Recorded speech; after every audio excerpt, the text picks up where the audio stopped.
इंसानियत इसी को कहते हैं। एक डॉक्टर को जैसे ही एक अर्जेंट सर्जरी के बारे में फ़ोन करके बताया गया, वो जितना जल्दी वहां आ सकते थे आ गए। वो तुरंत ही कपड़े बदलकर ऑपरेशन थिएटर की ओर बढ़े। डॉक्टर को वहां उस लड़के के पिता दिखाई दिए जिसका इलाज होना था। पिता डॉक्टर को देखते ही भड़क उठे और चिल्लाने लगे, आखिर इतनी देर तक कहाँ थे आप? क्या आपको पता नहीं कि मेरे बच्चे की ज़िंदगी खतरे में है? क्या आपकी कोई जिम्मेदारी नहीं बनती? आपका कोई कर्तव्य है या नहीं? डॉक्टर ने हल्की सी मुस्कुराहट के साथ कहा, मुझे माफ़ कीजिए, मैं हॉस्पिटल में नहीं था। मुझे जैसे ही पता लगा, जितनी जल्दी हो सका मैं आ गया। अब आप शांत हो जाइए, गुस्से से कुछ नहीं होगा। ये सुनकर पिता का गुस्सा और चढ़ गया।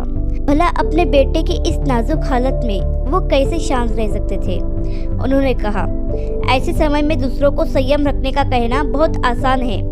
आपको क्या पता मेरे मन में क्या चल रहा है? अगर आपका बेटा इस तरह मर रहा होता, क्या आप इतनी देर करते? यदि आपका बेटा मर जाए अभी, तो क्या आप शांत रहोगे? कहिए। डॉक्टर ने स्थिति को भांपा और कहा, किसी की मौत और जिंदगी ईश्वर के हाथ में है। हम केवल उसे बचाने का प्रयास कर सकते हैं। आप ईश्वर से प्रार्थना कीजिए और मैं अंदर जाकर ऑपरेशन करता हूँ। ये कहकर डॉक्टर अंदर चले गए। करीब 3 घंटे तक ऑपरेशन चला। लड़के के पिता भी धीरज के साथ बाहर बैठे रहे।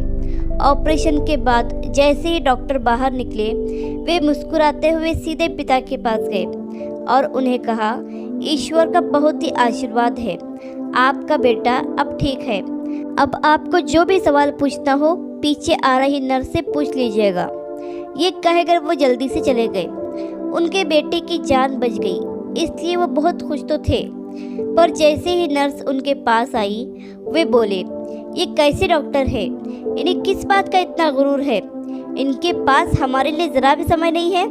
तब नर्स ने उन्हें बताया कि ये वही डॉक्टर है जिसके बेटे के साथ आपके बेटे का एक्सीडेंट हो गया था और उस दुर्घटना में इनके बेटे की मृत्यु हो गई।